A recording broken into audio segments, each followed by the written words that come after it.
আমাকে ট্রল করার চেষ্টা করা হয়েছিল। চেষ্টাটা আমি সাহসীভাবে চেষ্টা করেছি, because I was A musician. আমি 100টা কনসার্ট করেছি।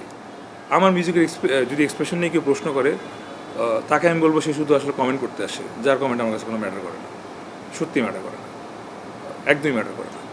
এখন আমার একটা এক্সপ্রেশন, আমি যখন ইন্টারভিউ দিচ্ছি, আপনি যখন স্লো মোশন করে দেন, বা আপনি যদি আমার থাম্বনেলটা আমি করে আছি এরকম এরকম এক্সপ্রেশন আনার চেষ্টা করেন, সেটা তো অদ্ভুত লাগবেই।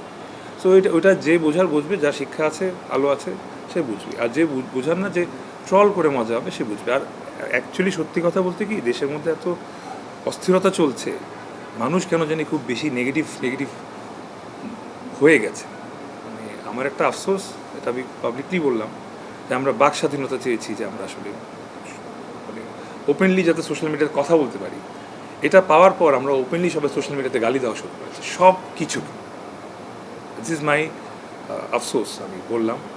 বাট দিন শেষে আফসোস করা উচিত না, ভরসা রাখা উচিত, বিশ্বাস রাখা উচিত আল্লাহর উপরে। হয়তো একদিন সবাই আলোকিত হবে, আর এই নেগেটিভিটিটা সবার ভিতর থেকে কোনো একদিন বের হয়ে আসবে।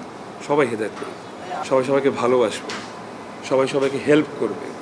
ঠিক যেরকম যখন ট্রাফিক ছিল না, ছাত্ররা গিয়ে রাস্তায় ট্রাফিকের কাজ করছিল। সো এরকমই নিষ্পাপ জিনিসটা আমাদের মধ্যে থেকে, আমরা বড় হতে হতে আসলে আমাদের ভিতর থেকে নিষ্পাপ জিনিসটা চলে যায়। কারণ পৃথিবীটা অনেক কঠিন। বাট আমার কাছে মনে হয় দিন শেষে ভিতরে একটু বাচ্চা সবার থাকলে সবাই অনেক খারাপ কিছু করতাম না আসলে।